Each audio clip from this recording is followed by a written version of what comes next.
পরোটা করব। ঠান্ডা ঠান্ডা ওয়েদার, তার জন্য আমি ছাতুর পরোটা করব। এই দেখুন আটাগুলো মেখে নিয়েছি, এরকম করে মেখে নিয়েছি, কেটে রেখে দিয়েছি। এবার আমি ছাতুটা রেডি করে নিচ্ছি।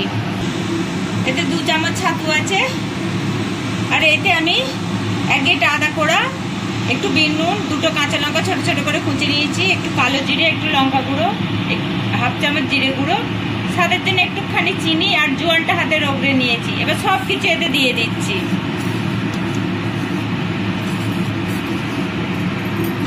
আর এতে একটুখানি তেল দিয়ে নিলাম, এটা আমি সরষের তেল দিয়ে নিলাম একটুখানি। এবার সব কিছু একসঙ্গে মিশিয়ে সামান্য করে জল দিয়ে একটু হালকা করে মেখে নেব।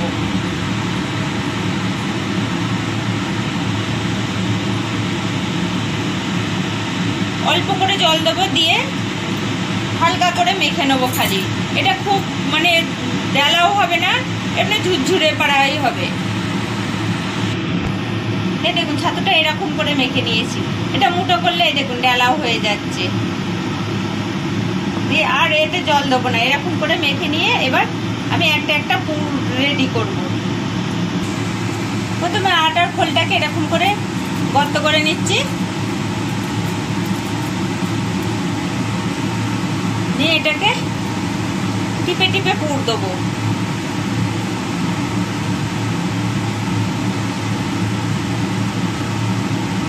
এবার মুখটাকে ভালো করে মুড়ে নেব।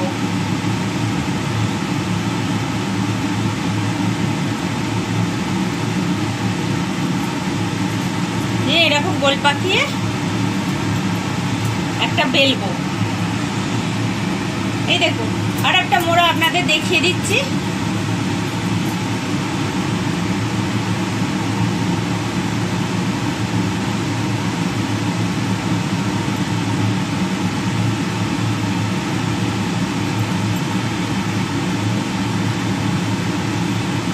সুন্দর করে মুখটাকে পেঁচিয়ে, আমি আর আটাটা বাদ দেবো না, এটা এরকম করে মুড়ে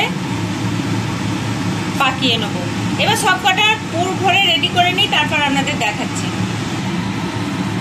এই দেখুন বন্ধুরা, এবার এটাকে আমি বেলে নেবো। এরকম হাতে করে প্রেস করে নিচ্ছি, কারণ সব দিকে তাহলে ছাতুটা ছাড়িয়ে যাবে। এবার আলতো হাতে বেলে নেবো। একটু তেল লাগিয়ে দিয়েছি।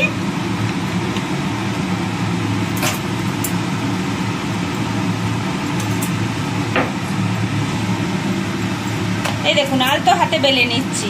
এটা খুব বেশি টিপে বেলবো না, তাহলে ফেটে যাবে। এরকম ঠান্ডা ঠান্ডা ওয়েদারে এরকম ছাতুর পরোটা খুব সুন্দর খেতে লাগবে।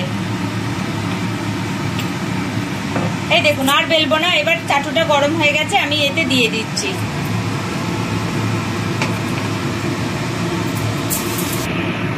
এবার এটাকে আমি উল্টে নিচ্ছি। এক পিঠটা হয়ে গেছে, এই দেখুন উল্টে নিলাম। এবার আর এক পিঠটা ভাজা হোক ভালো করে, তারপর আমি তেল দেবো।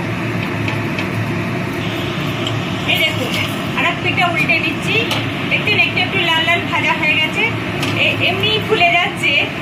এবার এতে একটু তেল দেবো, খুব অল্প পরিমাণে তেল দেবো।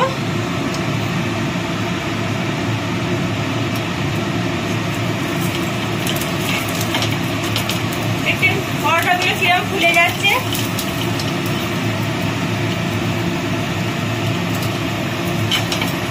এর বেশি আর তেল দেবো না, খুব অল্প অল্প তেল দিয়ে ভাজবো। কত সুন্দর ফুলছে দেখছেন প্রত্যেকটা পরোটা। এরকম এই দেখুন এইরকম লাল লাল করে একটু ভেজে নিতে হবে। এবার এটাকে উল্টে দিচ্ছি। এই দেখুন দুটো পিস খুব সুন্দর করে ভাজা হয়ে গেছে। এবার এটাকে আমি তুলে নেবো।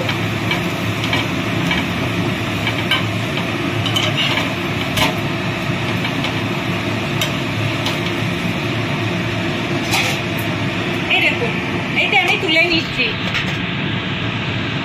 এরকম একটা একটা ভেজে নিই, তারপর আপনাদের আবার দেখাচ্ছি। এই দেখুন ছাতুর পরোটাগুলো সব রেডি হয়ে গেছে। দেখছেন কত সুন্দর দেখতে হয়েছে আর কি নরম হয়েছে। এরকম যদি আপনাদের দেখতে ভালো লাগে তাহলে একটা লাইক করবেন, কমেন্ট করবেন, শেয়ার করবেন আর সবাই মিলে সাবস্ক্রাইব করবেন।